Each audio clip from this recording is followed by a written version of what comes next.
Hola, hola, y saludos para toda la gente de Villa Urbana Radio y para toda la gente de Villa Urbana TV que nos sintonizan en este momento en todas nuestras plataformas digitales.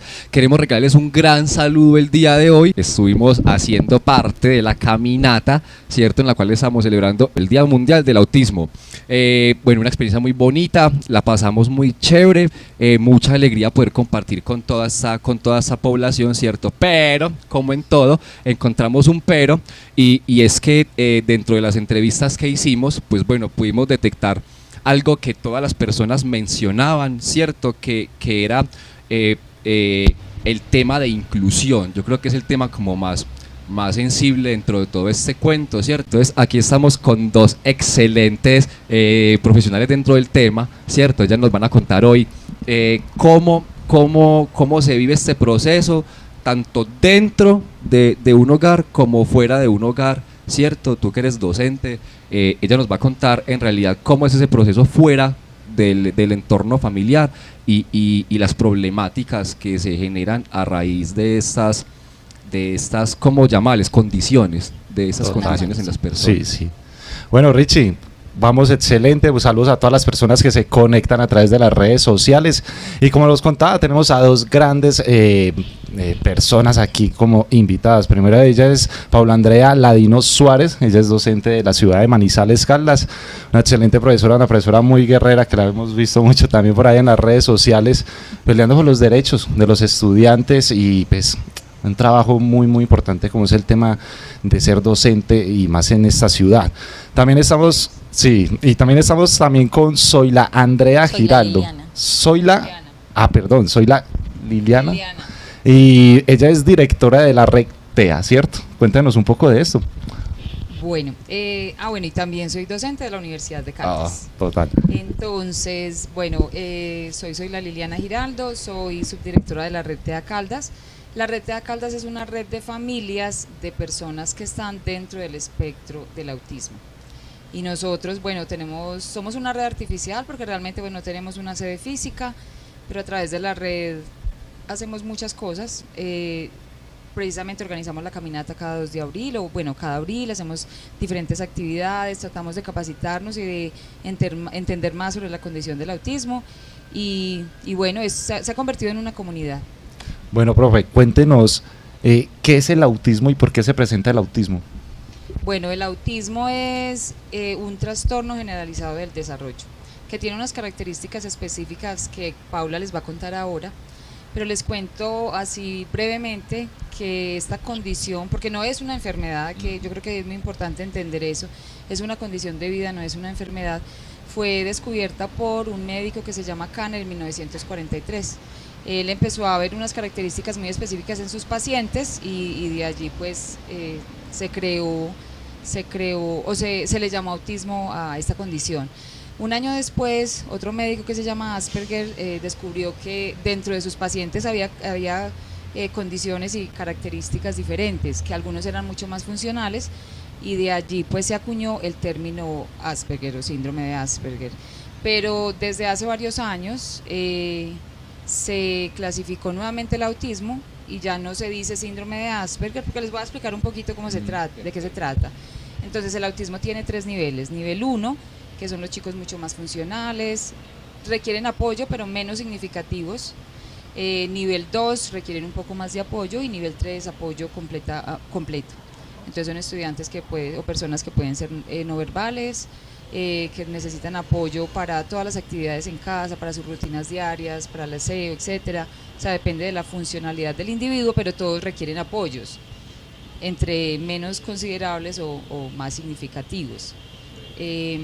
Entonces, desde que se clasificó el autismo en niveles, ya no se conoce entonces como síndrome de Asperger, sino que se conoce como autismo nivel 1, nivel 2 y nivel 3, y hay una cantidad de características específicas porque como es un espectro, por eso se llama espectro, todos los individuos son completamente diferentes, aunque tengan algunas características similares, que Paula les va a contar sobre ellas.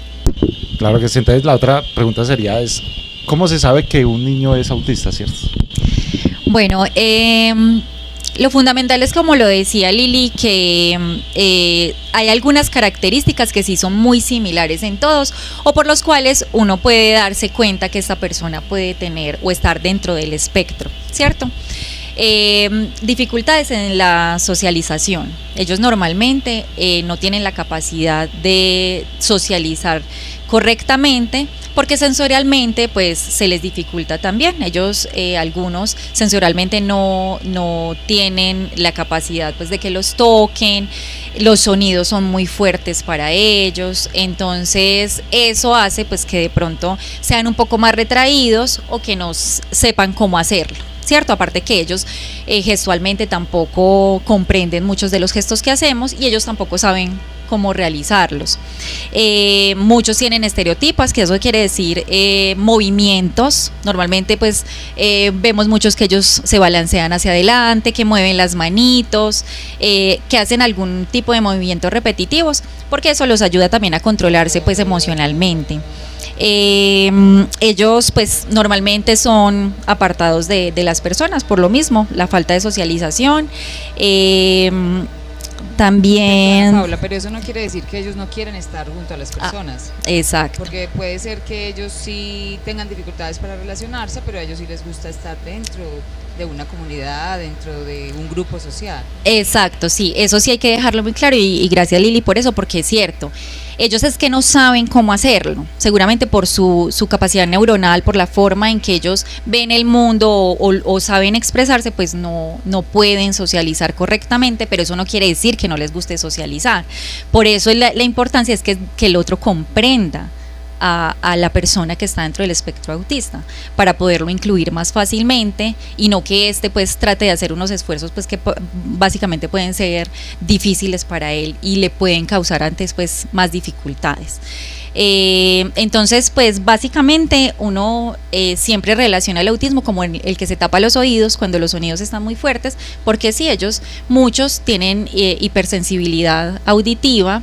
Entonces por eso era que cuando invitábamos a la caminata decíamos no, pero tratar de no hacer ruido, porque muchos no, algunos pues ya sensorialmente pues logran aceptar los sonidos pero algunos otros no. Entonces en ese sentido muchos digamos no se dejan abrazar o tocar pues porque ellos sensorialmente o en el tacto pues también se les dificulta. En base a lo que tú estás diciendo, a mí me surge una pregunta dentro de todo esto, ¿cierto? Y es, ¿qué no hacer? O sea, ¿qué no hacer con un niño que presenta esta condición de autismo, ¿cierto? ¿Qué no hacer con un niño en esas condiciones? Bueno, yo pienso que no es que no se deba hacer, es cómo hacerlo. Porque es que hay algo que piensan que, bueno, como él se aleja, pues dejémoslo allá solito. No. ¿Cómo logro yo acercarme a él sin que él se sienta incómodo? A él no le gusta que lo toquen, listo, me le acerco, pero no lo toco. A él no le gusta el ruido muy fuerte, le hablo más suave. O lo llevo a un lugar donde no haya tanto sonido.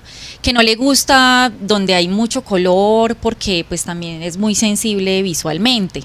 Pues listo, entonces trato de lograr que esa adaptación que él tiene al proceso que yo quiero vincular, pues le permita a él hacer una mejor adaptación. Entonces, no es tanto, por eso es muy importante que entendamos que es un espectro.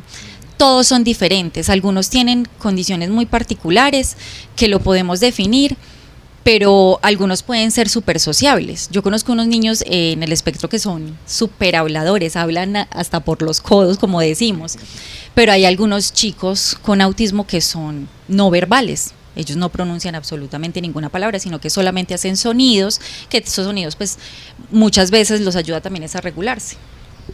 Bueno, total. Bueno, nos vamos con este primer video pues de esa marcha que se realizó el día domingo y pues vamos a escuchar un poco de cómo es convivir con esas personas que viven el autismo en la ciudad de Manizales. Tener un hijo con autismo es maravillosa, es difícil, es muy difícil.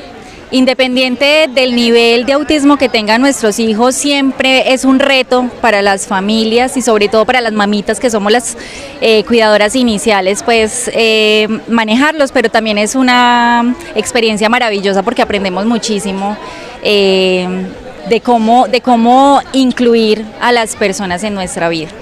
Bueno, te cuento o les cuento a todos que es una cosa maravillosa. Yo pues tengo de primera mano la inspiración, que es mi sobrino. Yo soy tía, orgullosísima tía y cuidadora de un maravilloso chico con autismo que tiene 16 años.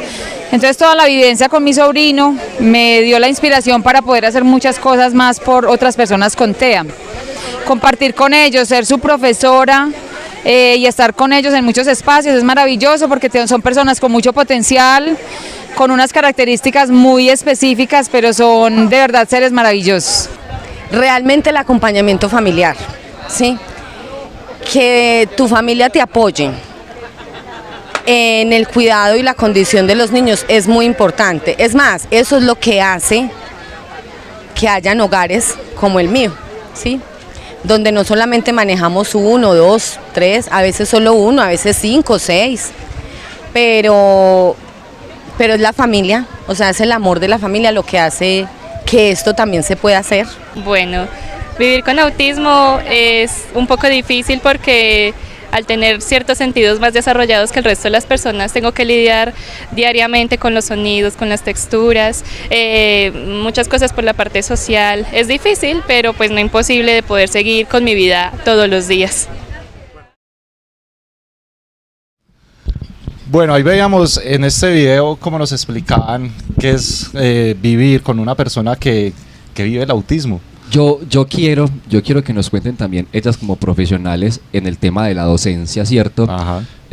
¿Cómo es vivir esto dentro de las aulas? O sea, ¿cómo ha sido esto para ustedes dentro de las aulas? Y de pronto, ¿qué recomendación, ¿cierto?, le pueden dar a la población en general en cuanto al manejo de esas condiciones, de cómo ustedes lo han vivido como docentes, ¿cierto? Bueno, primero que todo yo sí quiero como hablar desde la parte de las políticas públicas, porque realmente nosotros tenemos legislación sobre discapacidad e inclusión, pero es una legislación que está en el papel. Realmente no hay funcionalidad dentro del proceso educativo. ¿Por qué razón? Porque los docentes realmente no nos han formado para eso. Los docentes que de alguna medida atendemos población diversa, es porque nosotros mismos hemos buscado la formación. Nos ha tocado meternos la mano al bolsillo para poder formarnos en una especialización, en una maestría, en un diplomado, donde nos hablen de diversidad, de condiciones de discapacidad, pero pues realmente es poca la formación que hay desde el gobierno, desde la administración. Y pues también la política de que, bueno, incluyamos qué significa que en un salón de 45 estudiantes haya 5 con alguna condición. ¿Cuál es la atención real que yo le puedo prestar a un niño con alguna condición que para él es difícil cuando tengo que atender 40 más, que quizás no tienen nada, pero pues que son adolescentes o que son niños que necesitan también apoyo? Entonces la inclusión realmente, yo lo pienso pues que es una palabra muy bonita y todo, pero pues en la realidad nacional y en la educación siento que falta muchísimo, falta mucho. Además que las políticas, digamos en el caso de Manizales, porque lo estamos viviendo y lo vivimos con la institución por la que ustedes me conocen, había unos proyectos muy bonitos que eran las aulas multigrado, donde a los niños se les hacía una adaptación. Eran niños pues que tenían diferentes condiciones, se les hacía una adaptación y cuando ellos ya estaban pues adaptados se podían pasar a aulas regulares y podían compartir con todos y ellos podían tener un proceso educativo muy exitoso. Pues todo eso se perdió. Porque por las relaciones técnicas que dicen que todos los maestros debemos tener tantos estudiantes en el aula y que no puede cambiarse, pues entonces ahí se acabó. Entonces para nosotros es muy difícil tener herramientas porque pues algunos ya nos hemos interesado en ello y tratamos de aplicar estrategias, pero no es tan fácil uno atender 45 niños en un aula para poder brindarles a todo lo que necesitan, cuando pues si podemos tener menos, pues podría ser como mucho más fácil, ¿cierto? Poderles personalizar la educación y brindarle herramientas a cada uno de acuerdo a su condición. Yo tengo una pregunta, Freddy, Ajá. yo tengo una pregunta y es, bueno, tú que estás en la universidad, ¿cierto? Yo ahorita escuchaba que ustedes hablaban de niveles, ¿cierto? Que esto como que esa condición se ha focalizado como por niveles, ¿cierto? ¿Es el mismo tipo de atención o ustedes que viven el proceso, se ve el mismo tipo de atención en todos los niveles o hay priorización o no hay priorización por ningún nivel o por algún nivel en específico? Bueno, la pregunta que yo quería. Pues yo aprovecho para darle un saludo a mi hermana y a mi sobrino. Mi sobrino se llama Juan José Duque. Es la inspiración para yo hacer todo lo que he venido haciendo durante estos años. Entonces, respondiendo a tu pregunta, y por eso hablo de mi hermana y de mi sobrino, porque yo soy cuidadora, segunda cuidadora, junto con mi hermana, de mi sobrino que tiene autismo nivel 3. Es un autismo, como yo les decía antes, de un nivel severo. Es un nivel en el cual él requiere apoyo 24 horas al día. Entonces, mi hermana es la primera cuidadora, está con él todo el tiempo. Tenemos además apoyo en este momento que logramos a partir de una tutela, porque todo nos toca pues con luchas. Tenemos una cuidadora que nos ayuda 8 horas diarias, pero realmente deberían ser las mismas 24, de verdad. Y yo en los momentos en que yo puedo, entonces somos realmente 3 personas. Entonces ahí puedes ver tú el tipo de apoyo que se necesita para una persona con nivel 3. ¿Por qué? Porque mi sobrino no controla esfínteres, por ejemplo. Mi sobrino es no verbal, aunque tenemos un sistema de comunicación que hemos desarrollado con los años y requiere muchísimas otras ayudas porque además tiene otras discapacidades, tiene epilepsia, tiene ataxia, tiene un montón de cosas más. Generalmente, como el autismo no es una enfermedad, pero en algunas ocasiones cuando está en un nivel severo puede ir acompañada de otras comorbilidades. Entonces por eso se necesita un apoyo considerable. Para personas de nivel 2 el apoyo puede bajar un poco y para estudiantes de nivel 1 hay unos que, como decía Paula, pues pueden pasar desapercibidos a veces. Entonces, desafortunadamente, ¿qué pasa? Que generalmente a las personas que están en el nivel 3 son personas que están en casa todo el tiempo, lo cual tampoco es que sea tan negativo porque están en su sitio de confort, están seguros y están en la mayoría de los casos muy bien, pero no hay muchas oportunidades de hacer otras actividades para ellos. Mientras que para personas de nivel 2 y sobre todo para nivel 1 hay un poco más de oportunidades. Digo un poco más porque estoy de acuerdo con Paula. Todavía falta muchísimo a nivel de inclusión, sobre todo a nivel de inclusión educativa y a nivel de procesos de salud. Ahí sí que podríamos tener otro programa completo sobre eso. Claro. Sí. Pero hablemos un poco de cómo podríamos aumentar el tema de la cultura de la inclusión sobre el tema del autismo en todo Caldas. Bueno, yo creo que lo primero es, por eso hacemos, por ejemplo, la marcha cada año, ¿cierto? Porque queremos concienciar a las personas sobre la condición, que todo el mundo conozca que es una condición, que no es una enfermedad, que sí tienen características diferentes, pero que pueden interactuar con las personas dentro de la sociedad, que tienen valores, que tienen potencial. Bueno, yo pienso que eso sería lo primero. Lo segundo es capacitarnos en la parte educativa. Yo como docente digo que, al igual que Paula, es por un interés personal, por mi sobrino, obviamente, y también académico, porque mis estudiantes de lenguas modernas van a ser futuros profesores y siempre me preguntaban, bueno, ¿y qué hacemos nosotros cuando tenemos chicos con condiciones en nuestras clases? Y yo, pues vamos a investigar, y empezamos un proceso investigativo hace más o menos 5 años, y ha sido investigación empírica, pero bueno, estos son procesos con las uñas. Pero entonces yo le digo a los profesores que ojalá traten también de empoderarse y de tratar de capacitarse, pero es muy duro cuando no hay apoyo del Estado, muy complicado. Hacer un llamado al Estado porque sí, o sea, es increíble escuchar que a algo tan serio y a algo tan delicado como lo son ese tipo de condiciones, cierto, que normalmente las ve uno hasta en la familia de uno y uno se le hace normal que el primito de uno se quede atrasado en la escuela. A uno ya se le hace normal que el primito de uno no lo detecta uno. Sí, no, o sea, es tanto el grado de desconocimiento que, como te digo, o sea, se vuelve normal para nosotros que el niño sea, que le guste brincar en el salón y que se desconcentre con una mariposa.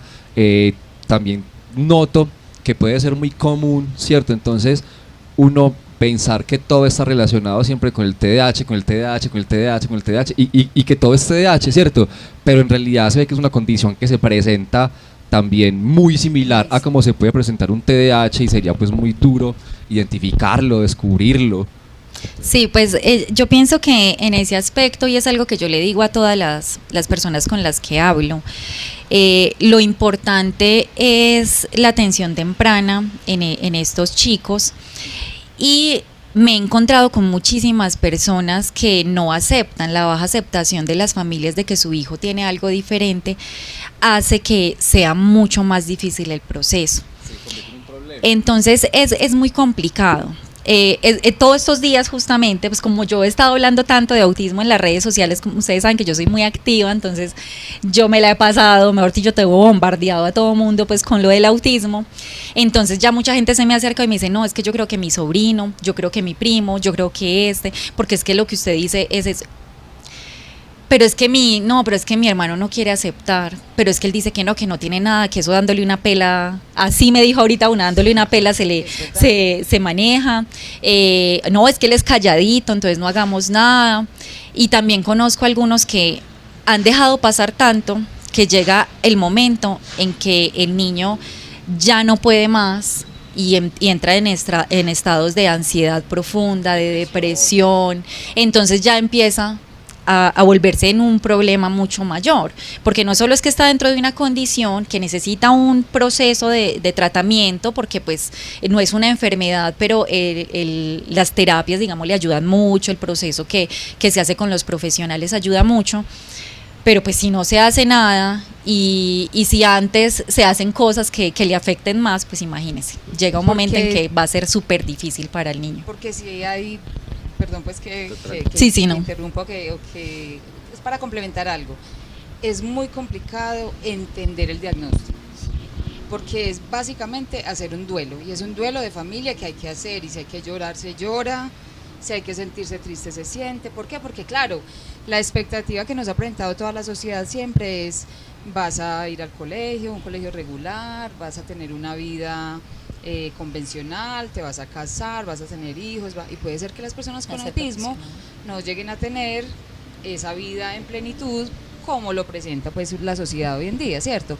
Pueden tener una vida en plenitud desde su condición con otras formas de vida. Entonces hacer ese duelo, primero que todo, tratar de entender la condición para que podamos de allí en adelante ver avanzar a las personas con autismo, porque si no se acepta es muy complicado. Y precisamente hablando de ese tema, pues vamos a ir con este otro video donde habla Caterine Álvarez. Esta mujer tiene autismo y pues fuera de eso, o sea, su mensaje nos sorprendió porque es una mujer que sí, tiene muchas carreras, estudió enfermería, quiere estudiar psicología y tiene un niño que precisamente también está en el nivel 1 de autismo y que precisamente pues ella descubrió que ¿cómo es la palabra? Que tiene esa condición de autismo y pues vemos cómo pues ha superado todo esto y pues es un mensaje muy bonito que esperamos que les guste y ya volvemos. Ha sido muy difícil porque hay mucha como poca empatía, discriminación, pero pues digamos que ha sido un proceso en el cual yo tengo que adaptarme a las personas, porque siempre lo he dicho, las personas son difíciles, pero cada persona puede crear su propio mundo, como su propia zona de confort, para que no sea como tan difícil y llevar todo el proceso. Él también tiene un autismo grado 1 como el mío. ¿Y cómo ha sido esa experiencia con un hijo que tiene las mismas características que usted? Ha sido un proceso, la verdad, muy hermoso, porque él mismo me dice que él primero descubrió su diagnóstico y de paso fui yo. Y el saber que los dos éramos autistas, él me decía que mamá, ya no me siento solo porque tú también eres como yo. Entonces ha sido un proceso demasiado hermoso porque nos ha unido muchísimo. Pues sí he tenido algunos inconvenientes con algunas partes del EPS, hay médicos que siento que no están capacitados para poder comprender la persona desde el punto autista, he pasado por muchos médicos, psicólogos que no pudieron dar con mi diagnóstico, pero gracias al Instituto DINA sí pude hacerlo. Hay personas que me decían, tu hijo no parece autista, tú no pareces autista, pero el Instituto DINA son personas especializadas, profesionales en el tema, y desde el primer momento que me vieron y a mi hijo supieron definitivamente el caso. El Instituto DINA se encuentra ubicado en la Universidad Manizales. Como tal, tienen como su espacio para nosotros los padres también recibir educación continua todos los martes. Sé que pueden manejar horarios en la mañana también, pero ya son más personalizados. Gracias al Instituto DINA, nosotros llevamos un año en proceso con ellos y nos ha ido extremadamente bien, tanto con las crisis o el desborde emocional, saben cómo tratarnos y me han ayudado muchísimo, tanto a mi hijo como a mí. Bueno, ¿cómo viste la experiencia con la actividad que se presentó el día de hoy? Súper feliz, estoy extremadamente contenta porque he visto mucho apoyo, tanto así de los cuidadores y personas que vienen a mirar qué están haciendo. Entonces ya se aprovecha para hablarles de la concienciación del autismo. La verdad hay mucho apoyo y estoy muy feliz por todo esto. Sí. Yo les diría que el proceso no va a ser muy fácil, siempre lo he dicho, es un proceso muy difícil, tanto porque estamos en constante cambio, o sea, en un cambio de crecimiento. Yo también pasé por lo mismo, pude terminar mis estudios, pude especializarme y también pude seguir con mi siguiente carrera, así que es difícil, pero las cosas se pueden hacer porque también depende de la fuerza de voluntad que uno tenga. Y si tu hijo o tu persona en condición en hogar lo necesita, darle esa fortaleza y ese amor, porque eso es lo que más les ayuda a crecer. El amor y la paciencia, la empatía. Practiquen mucho la empatía, porque somos personas de mucho entender. Muchas gracias.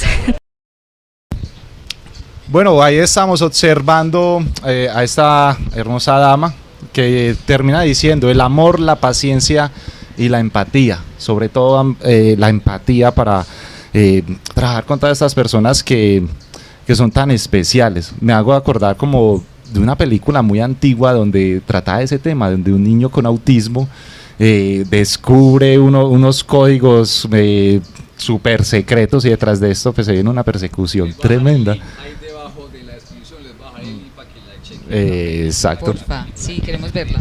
Es muy buena, ¿no? Y es cero clásico, es una película muy, muy clásica. No, y Bueno, hay un montón de series y películas sobre gente con autismo, Series muy chévere, yo me la he visto buenísimas. todas. Este programa hacemos una Total. teleseries de Malte a ver qué se puede encontrar. Sí.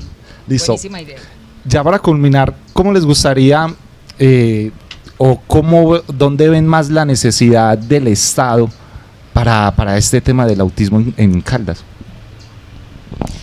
Bueno, primero que todo sí pienso que desde la política pública del Ministerio de Educación se debe tratar el tema de inclusión y discapacidad de una forma diferente.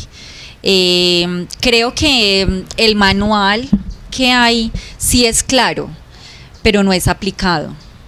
No es aplicado porque hay otras normas también que chocan contra esta. Entonces hay unas normas que me dicen a mí cuál es el sistema laboral del docente. Hay otra norma que me dice cuáles son las estadísticas que debe haber en una institución. Y hay otra norma que me dice que incluya a la gente.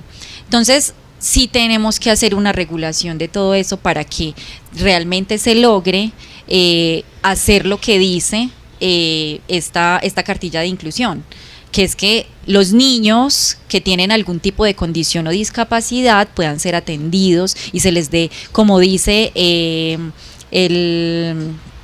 la Constitución política, que tengan educación de calidad, que realmente sean atendidos como un derecho social y fundamental. Entonces, yo pienso que desde ahí parte pues lo básico. Y segundo, pues la misma administración, lo hablo por el caso de Manizales, pues que trabajo acá y pues en Caldas, que también lo hice en el departamento, que también ellos traten de vincular las políticas públicas en los colegios, porque es que a nosotros básicamente nos están obligando a atender, no enseñándonos cómo hacerlo, ni brindándonos tampoco las herramientas que necesitamos para hacerlo. Profe. Bueno, y ya que Paula habló del sistema educativo, me gustaría hablar del sistema de salud, porque allí también hay mucho por hacer. Sí. Desde la misma atención de los profesionales de la salud, que con todo respeto en muchas ocasiones ni siquiera conocen la condición del autismo de primera mano, aunque tienen muchos de sus pacientes con autismo, desde ellos hasta pues la atención de las mismas personas en las EPS, que a veces es completamente lo contrario que debería ser la atención a las personas con autismo. Más la ayuda del Estado de verdad para los procesos de terapias de las personas con autismo. Casi que a todas las familias nos toca luchar con tutelas para que nos den los tratamientos de nuestros hijos, de nuestros familiares. Entonces allí falta muchísima más conciencia y mucha más acción, por supuesto. Bueno, vamos a tocar un tema muy por encimita porque hemos hablado desde los profesores y la comunidad, ¿cierto? Pero vamos a hablar de unas personas que casi no vemos y son las madres sustitutas. Y de verdad que nos encontramos en esta marcha a una de ellas y nos hablaba de este tema tan delicado y pues cómo es su forma de pago, su compensación ante el gobierno a ese grandioso trabajo que hace. ¿Qué opinan ustedes de este tema de las madres sustitutas? Bueno, digamos, yo soy una de las que hablo también mucho de las políticas de cuidado, desde lo que yo hago, pues que no solamente soy docente, también hago parte del sindicalismo, me gusta luchar por los trabajadores. Siempre he hablado de esta parte de las políticas de los cuidadores. Las principales cuidadoras para el Estado en este momento son las madres sustitutas, que brindan el apoyo a todos estos niños que hay que cumplirles pues sus derechos, pero ¿de qué manera? Cuando son mujeres que pues no viven en las mejores condiciones y que aparte de eso, pues los chicos que llegan normalmente se le han vulnerado sus derechos justamente por eso, porque alguno de ellos tiene alguna condición, alguna dificultad, entonces para ellas es mucho más difícil y pues realmente poco sé, pero tengo entendido que el contrato de ellos no es un contrato indefinido como el de muchos de nosotros profesionales, muy mal pago. Yo pienso que debería ser súper buen pago porque uno cuidar niños que ni siquiera son de uno y que aparte pues los tiene que cuidar muy bien, brindarles absolutamente todo. Yo tengo mamás sustitutas que son las que van al colegio a recibir los boletines y ellos tienen varios niños y son profe, me espera un momento que tengo que ir a recibir al de tercero, al de quinto y al de 11. Porque tienen que atender a varios en todas esas condiciones. Y uno dice, a veces uno solo tiene uno y uno es corriendo y uno es con una cosa bien. Ellas para atender tantos niños y pues con la precariedad con la que ellos atienden, porque básicamente como lo decía esa mamita, pues ella sí está haciendo es un voluntariado, un servicio social, pero pues me parece bastante delicado e indigno. Además, ellas no solo tienen que responder al cuidado de los chicos, sino también por ejemplo, ellos tienen que hacer trámites administrativos, tienen que llenar formatos, tienen que llenar papelería, y quién les paga, por ejemplo, todo eso que es trabajo también extra, digamos, aparte del cuidado físico de los niños. Eso es muy complicado. Y también sumémosle Paula decía, la mayoría de ellos han sido vulnerados en sus hogares pues iniciales, porque tienen condiciones o características diferentes, entonces digamos que ellas tampoco tienen la capacitación suficiente para responder a las necesidades de todas las personas que llegan a sus casas con diferentes condiciones como el autismo. Por ejemplo, en nuestra red tenemos a esta mamá maravillosa, mamá sustituta, que tiene 2 chicos con autismo en casa, entonces es muy complejo, es algo que de verdad el Estado debería prestarle mayor atención. Bueno, muchas gracias, profe, por estar y compartir en este espacio con nosotros a través de Villa Urbana Radio y esperamos seguir trabajando con este tema tan importante para toda la comunidad en general. Muchas gracias. Muchísimas gracias, no nos abandonen, por favor. Sí, muchas gracias. El tema del apoyo del gobierno, bueno, yo creo que esto es, de todo, también es muy importante esta pregunta y es, con el gobierno nosotros no tenemos una carta laboral, no, nosotros simplemente tenemos una labor y hacemos una labor social. Ahora bien, es una labor social lo que nosotros hacemos, porque no cualquier persona se encarga de tener niños con o sin condiciones de discapacidad, y lo hacemos realmente es por amor, porque nos nace, porque es como cuando tú decides ser un profesor, pues, o sea, tienes esa vocación, ¿cierto? Eso pasa con nosotras las madres sustitutas. es una vocación que tenemos para cuidar a todos los niños que están en situaciones de vulnerabilidad. Pero desde la parte del gobierno pues es muy complejo porque como no tenemos un contrato laboral, a nosotras simplemente nos dan un apoyo que es el mínimo, no nos dan absolutamente nada más. Estamos, digamos, en la espera de que en algún momento lleguen personas a persuadirse de ese tema, para que en algún momento el gobierno y el Estado nos acoja a nosotros con todo lo de ley, ya que nosotras somos madres sustitutas de 24 horas del día, 7 días de la semana y todos los días del resto del año, o sea, sus 360 y tantos días. No tenemos vacaciones ni tampoco nos las pagan, y el día que queramos sacar unas vacaciones pues lo podemos hacer, sí, claro, pero no tenemos una remuneración como tal. No nos llegaría nuestro pago, que es únicamente el mínimo. Entonces digamos que desde la parte social y desde la parte moral nos gustaría que el Estado también viera esas condiciones como madres sustitutas, porque no es solamente el apoyo al amor que nosotros damos, sino que somos una familia y le damos una familia a estos niños que no la tienen, y el Estado no se hace responsable de eso. La verdad, voy a ser un poco positiva al inicio. Pienso que en las últimas décadas las cosas han mejorado un poco para las personas con autismo, tanto en cuestiones educativas como en cuestiones de salud, pero también sabemos que falta todavía muchísimo. Falta muchísimo apoyo del Estado en cuanto a programas de salud para las personas con TEA, falta muchísimo apoyo del Estado en cuanto a educación personalizada y específica para personas con TEA. Todavía falta mucho, la verdad. Pero bueno, reconocemos que han habido algunos avances en los últimos años, no estamos pues como estábamos en los años 50, que ni siquiera se reconocía el autismo como una condición de vida. Pienso que en ese sentido hemos mejorado, pero como les digo, todavía falta mucho. Bueno, realmente es que, como lo decía ahorita Liliana, la directora de la Red TEA, faltan muchísimas políticas públicas de salud y en cuanto a la diversidad. Nosotros nos entregan una cartilla grandísima donde habla qué es la inclusión, pero para nosotros es muy difícil manejarla si realmente no estamos formados, si los grupos son de 40 a 45 estudiantes, cómo atendemos tantos, cuando cada uno es un mundo diferente, cuando solo hay una psicoorientadora por cada 1000 niños. Es muy difícil. Realmente las políticas del gobierno están muy mal en este sentido. La inclusión, nos hablan mucho de inclusión, de diversidad, entonces lo que dicen es como todos hay que recibirlos, recibámoslos, pero ¿cómo los recibimos? Si le estamos dando una buena educación, eso es lo que no está apoyando realmente el gobierno. Dale el micrófono ahí. ¿Qué mensaje de pronto le pudieran dejar ustedes, tanto a la comunidad como llamado al Estado, ¿cierto?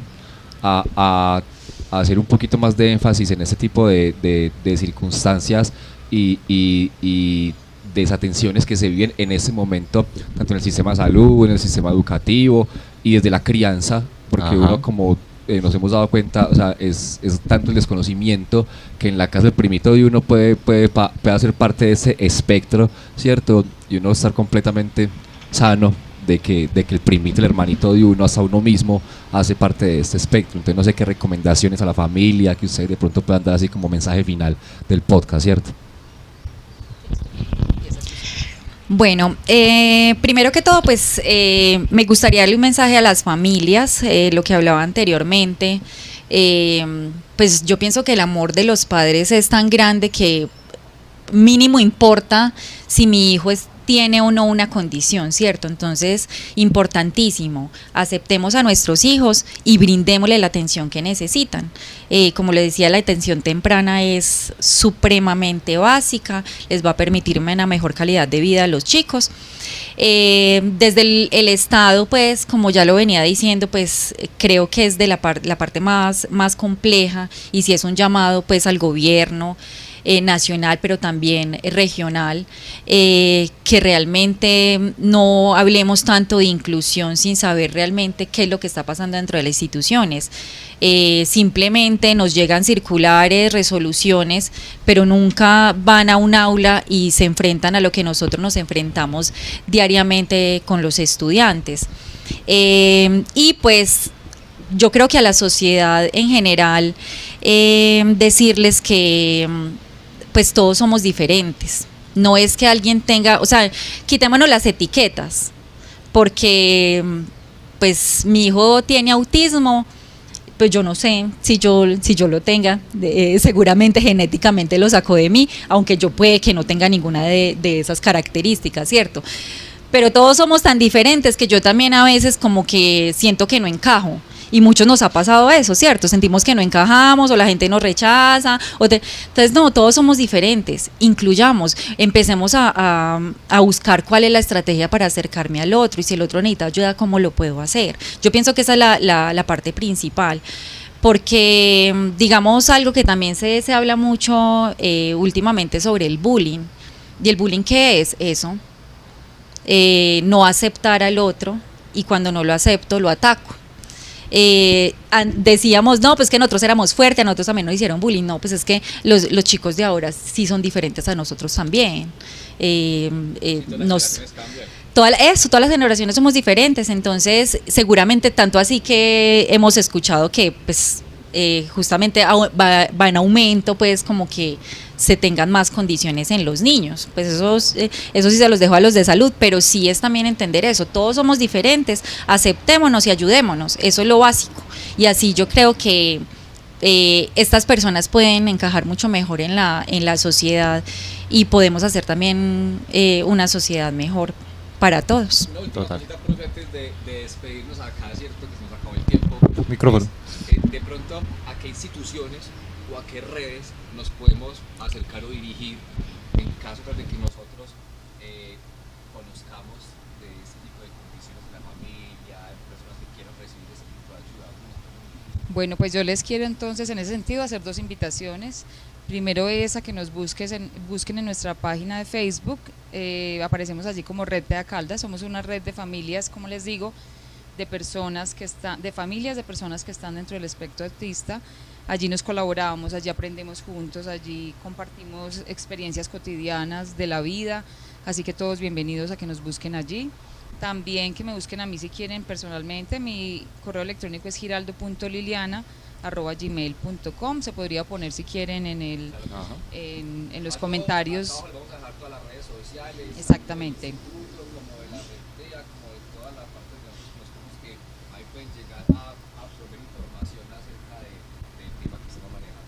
Perfecto, yo quisiera, pues no pertenezco, pero quisiera hablar también de otra institución, bueno, de dos iniciativas más, la otra es el Instituto DINA de la Universidad de Manizales. También si hay familias que apenas están empezando en el diagnóstico, que quieren saber más sobre él o que quieren averiguar sobre terapias, entonces está el Instituto DINA en la Universidad de Manizales. Y finalmente les hago una invitación muy especial a todas las familias de personas que tengan TEA, pues trastorno del espectro autista, que tengan síndrome de Down o que tengan TDAH, muy invitados a nuestra escuela de inglés para estudiantes con necesidades educativas diversas. Es un proyecto de extensión que tenemos en la Universidad de Caldas y allí todos son bienvenidos. Nosotros ofrecemos clases virtuales y presenciales gratuitas, que es muy importante, porque nada pues de lo que hacemos, de las actividades que hacemos en la Universidad de Caldas son pagas, entonces bienvenidos. Tenemos las dos modalidades, como les digo, los lunes y jueves de 4:30 a 5:30 de la tarde, independiente de la condición de las personas que tengan allí, si son funcionales, si no son muy funcionales, pues tenemos como una metodología adaptada para todos, así que todos bienvenidos. Listo, muchas gracias a todos por estar acá conectados a través de Villa Urbana Radio, y pues también agradecemos a El Solar Casa Hotel. Esto queda en la carrera 23, número 7251, pues donde estamos compartiendo con este hermoso espacio. Este hotel queda en todo el frente del batallón. También agradecemos a Creativo Publicidad, a Ambrosia Bank y a Mi Huerta Cannabis Shop Club, y también pues agradecemos a la Red TEA de Caldas y al EINET de la ciudad de Manizales. Y pues bueno, los invitamos a que nos sigan a través de todas las redes sociales y que sigan pues conectados con todo lo que está pasando en la ciudad de Manizales. Chao, chao. Chao, gracias.